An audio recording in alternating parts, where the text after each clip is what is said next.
if the cage was never real, never real?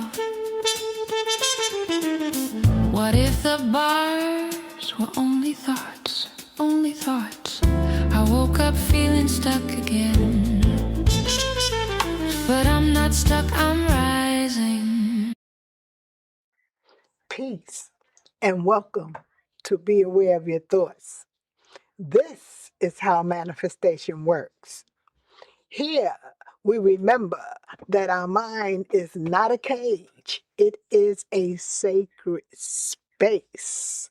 My name is Dr. Cynthia Marie Whitley, and today I'm here with another podcast. That was just a teaser. That song you will hear at the end of this podcast. So let's get ready. Peace.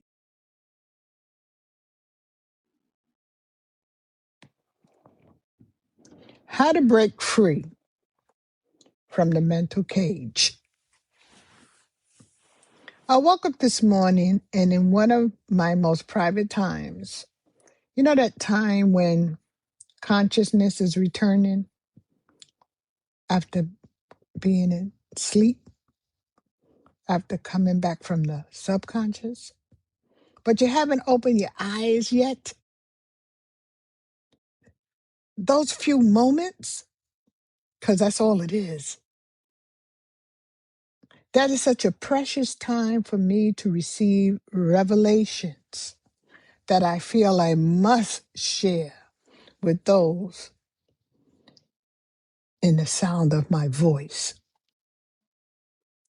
I heard softly whispered, how do one become free from the mental cage they have created?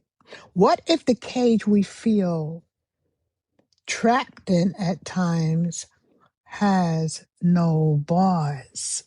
What if the bars we've been pushing against were never made of steel, but of thought?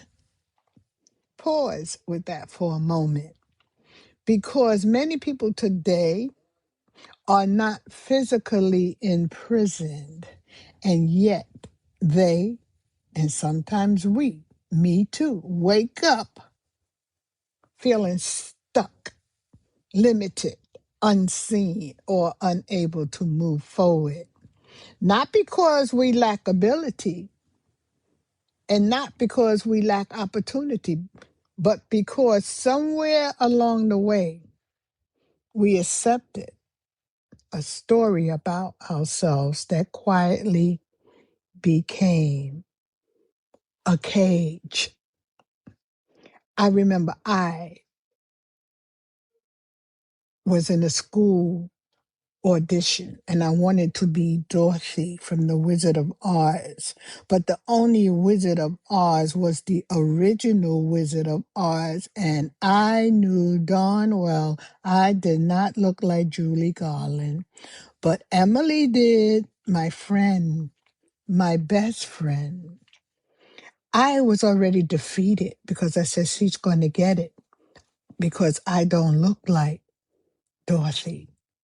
So I was defeated in my heart as I watched the audition, knowing or believing that I wasn't going to get it anyway. And Emily did get that part. And then I had to pretend that I was happy. I didn't stop being her friend because it wasn't her fault. I knew that even as young as the fifth grade, that it wasn't her fault. But my heart was hurt. And I said, I know what I'm going to do. I'm going to protect myself. I am not going to audition for any more parts. Not only did I not get the part, I couldn't sing Somewhere Over the Rainbow. I had to be a munchkin and make that funny sound, follow the yellow brick road. Oh, was I horrified. I became silent. A mental cage is not obvious. It doesn't announce itself. It sounds like this. This is just who I am. I've always struggled with this. It's too late for me. People like me don't do that. People like me don't get those parts. And the most powerful part is that these thoughts don't feel like lies. They feel like truth. Over time, repetition turns thoughts into beliefs.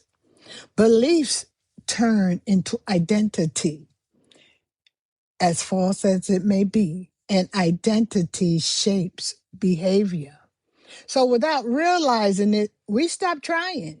We shrink our dreams. We stay in familiar discomfort because it feels safer than unfamiliar possibility. But here is where freedom begins. The moment we notice the cage, we are no longer fully inside of it. Awareness is the first crack of the gate being open, because if you can observe a thought, it cannot be who you are. Let me say that again. If we can observe a thought, it cannot be who we are, because we are the thinker. We are the witness. We are the awareness behind the thought. How about that?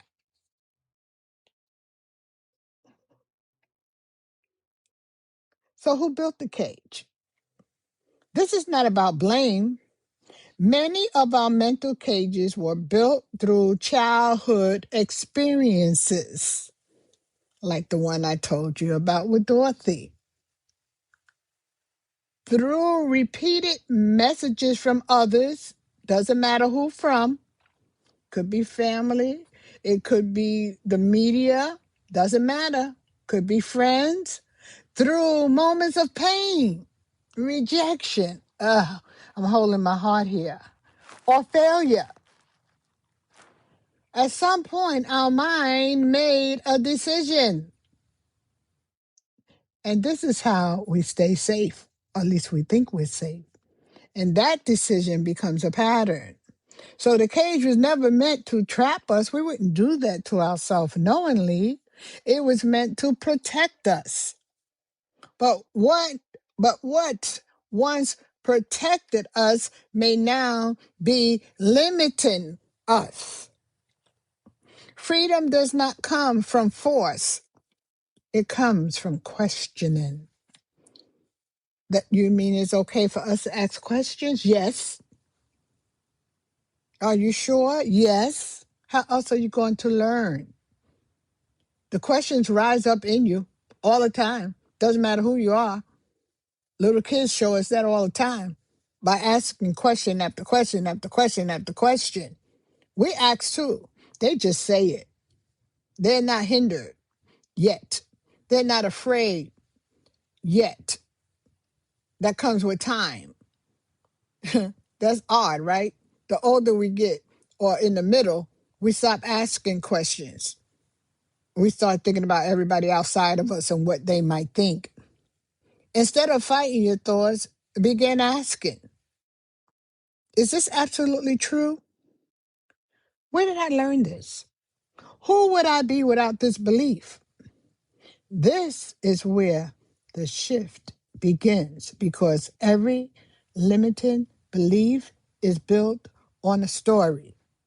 And stories can be rewritten. Stories can be rewritten. Imagine this. The same mind that created the cage is the mind that can create the key. You don't break free by becoming someone new. You break free by remembering who you were before the cage was built. Before the doubt, before the fear, before the labels. There is a version of you, of us, that is curious, expansive, unafraid to imagine that version still exists. Let me offer you something practical. The next time you feel stuck, pause and ask, what am I believing right now? Then ask, is this belief expanding me or shrinking me? If it is shrinking you, gently choose another thought. Or remember the other podcast, knock on another door. If it is shrinking you, gently choose another thought. Not a forced, unrealistic one, but one that opens a door to what you desire. For example, instead of, I can't do this, how about I'm learning how to do this? Instead of, I'm stuck, how about I'm in a moment of transition? Small shifts create space. Space creates movement. Movement creates freedom. Just think about the Harriet Tubmans of the world. They had to move in order to obtain freedom. They didn't stay put. They ran for their life. You've got to move. You've got to move. You've got to move. You've got to move. If you want freedom, you've got to move. Okay, this gave you a little taste of my voice. Freedom is not found outside of you. It is not in circumstances, people, or validation. Freedom is the ability to choose your perspective, even when your situation has not yet changed.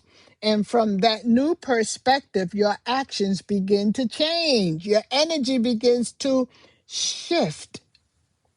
There's a saying out there that I hear all the time, but I don't know it by heart, but it's sort of like your circumstances, along the lines of your circumstances, follows your thoughts.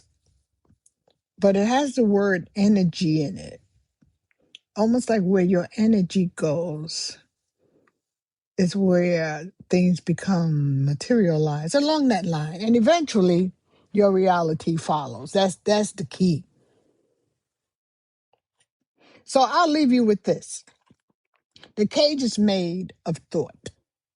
When freedom, then freedom must also begin there. Let me repeat that. If the cage is made of thought, then freedom must also begin there. What belief have you been holding on to that is no longer serving you? And more importantly, are you ready to let it go? Are you ready? Are you ready to move? Are you ready for freedom?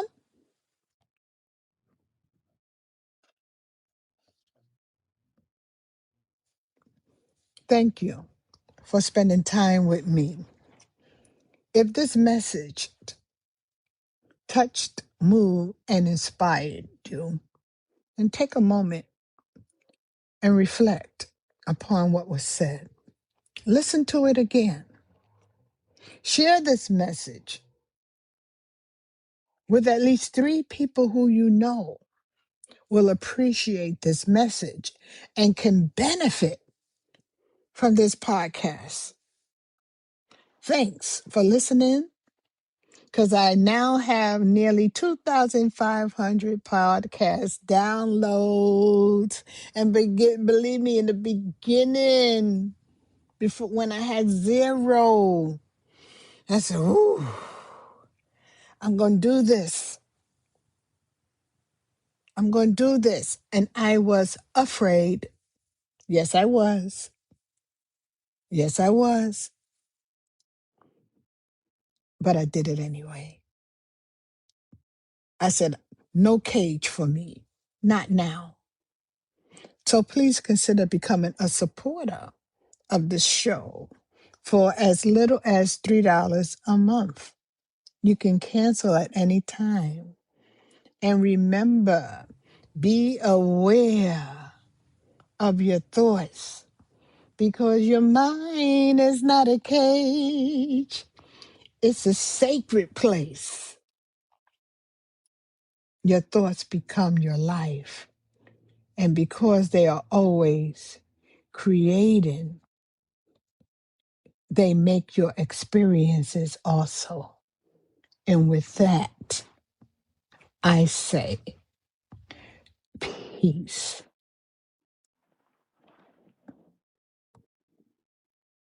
Whatever didn't it?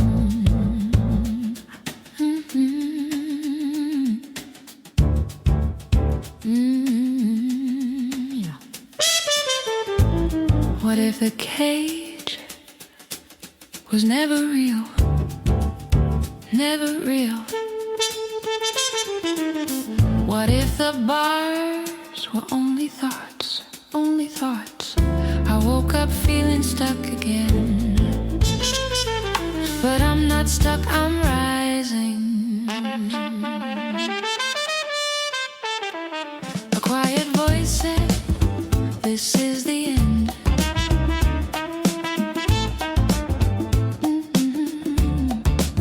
What if the bars were only thoughts? Only thoughts. I woke up feeling stuck again. But I'm not stuck, I'm rising. A quiet voice said, this is the end. No, no, this is my beginning. I couldn't see what held me tight, but now I see the truth. It wasn't chains, it wasn't light.